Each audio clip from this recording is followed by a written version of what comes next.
Pernahkah kamu mengalami suatu insiden? Misalnya kamu dimarahin di tempat umum, diperlakukan tidak adil, dipermalukan, atau mengalami hal-hal yang bersifat traumatis? Apakah kamu sering merasa bahwa kejadian itu terus terngiang-ngiang dan kamu menjadi tersiksa karena itu? Video ini akan membantu kamu untuk mengatasi perasaan-perasaan menyakitkan itu dan membantu kamu untuk memasteri perasaan-perasaan kamu sendiri. Yuk, simak video ini hingga selesai. Saya yakin setiap manusia pasti pernah mengalami kejadian-kejadian yang tidak mengenakan. Entah itu hal yang remeh, sampai hal-hal yang terasa sangat menyakitkan, bahkan meninggalkan trauma. Sebagai contoh, saya pernah dimarahi pimpinan saya untuk suatu tanggung jawab yang sebetulnya bukan tugas saya.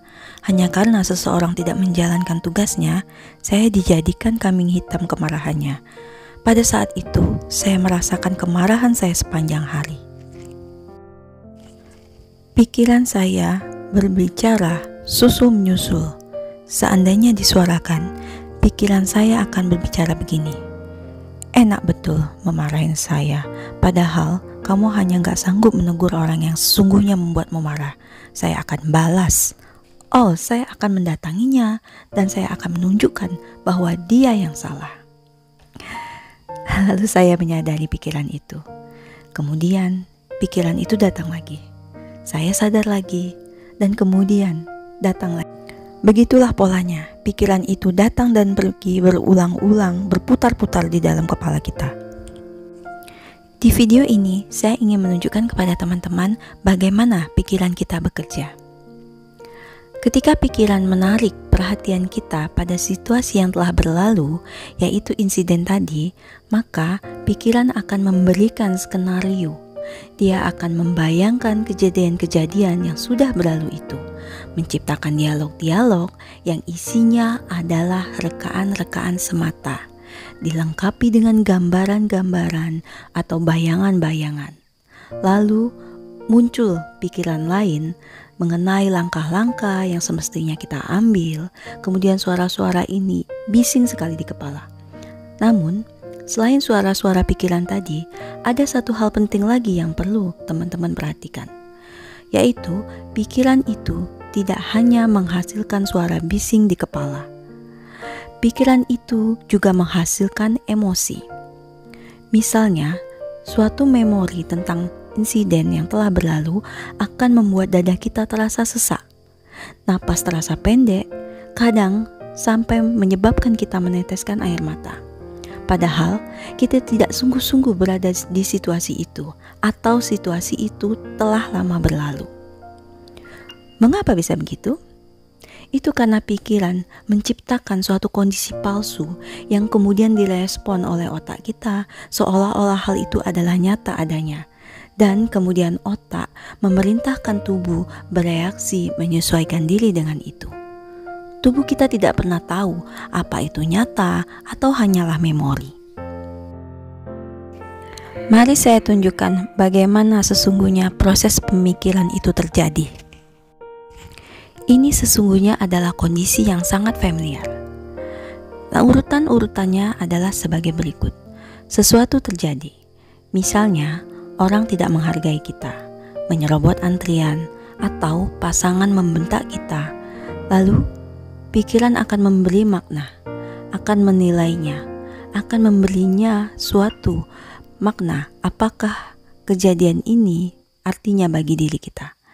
Dalam hal ini, semua pemikiran itu sangat tergantung dengan bagaimana kita merasa, bagaimana konsep diri kita, dan dalam banyak hal berkaitan dengan harga diri kita. Kesimpulannya, kamu marah dan tersinggung.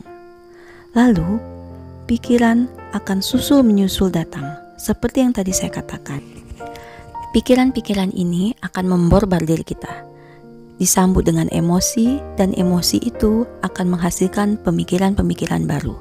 Pemikiran baru akan menghasilkan emosi baru, dan seperti itulah layaknya lingkaran setan. Semua pemikiran ini menghasilkan semacam medan energi yang kita sebut sebagai medan energi negatif. Kita dilingkupi semacam medan energi yang kuat, dan ini akan sangat menyiksa batin kita. Lalu, bagaimana cara mengatasinya? Buatlah dirimu sadar, selalu waspada ketika pikiran datang silih berganti. Sabarlah, awasi tanpa terseret. Setiap kali kamu terseret dalam arus emosi dan pikiran yang menyesakkan dada, tariklah dengan lembut kesadaran dan perhatianmu dari sana. Latihlah dirimu untuk selalu mawas. Kemudian, catatlah. Ingatlah pikiran-pikiran apa yang muncul. Bagaimana rasanya emosimu? Apakah menyesakkan? Apakah terasa bergemuruh di dada? Apakah terasa panas di kepala? Atau berat? Atau menyebabkan nyeri di kepala? Periksalah selalu emosimu.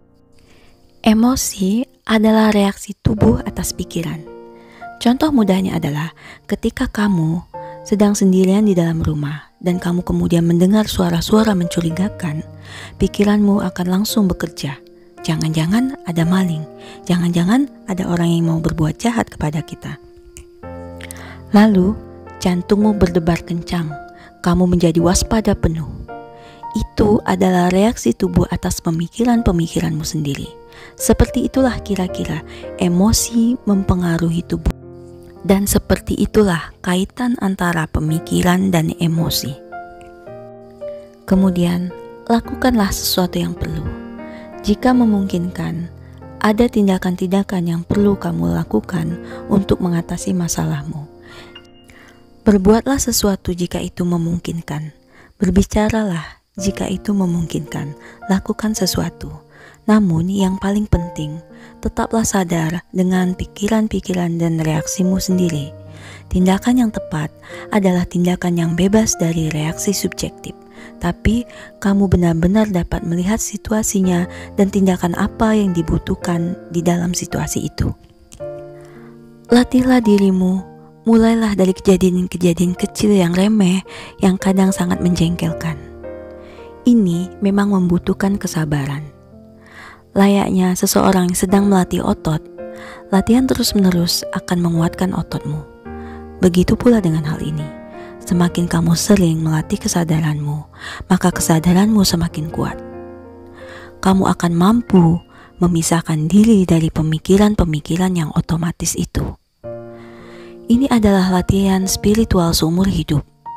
Dengan melatih ini, kamu tidak akan lagi mengalami kejadian-kejadian yang menjatuhkanmu. Tidak ada lagi dendam, tidak ada lagi galau, atau trauma, karena kamu selalu sadar dan waspada. Bukan hanya dari situasi eksternal, tapi kamu memasteri caramu melihat dunia. Kamu mengatur sendiri reaksimu dan kamu dapat memilih pikiran-pikiranmu sendiri. Bahkan kamu dapat menghentikan dialog-dialog internal, pemikiran-pemikiran yang selama ini menyiksamu, yang selama ini membuatmu overthinking dan tidak bahagia. Demikian video kali ini. Semoga video ini dapat membantu teman-teman yang sedang berjuang untuk mengatasi perasaan-perasaan negatif, overthinking, dan pengalaman-pengalaman traumatis. Terima kasih sudah menonton. Salam damai, salam hening.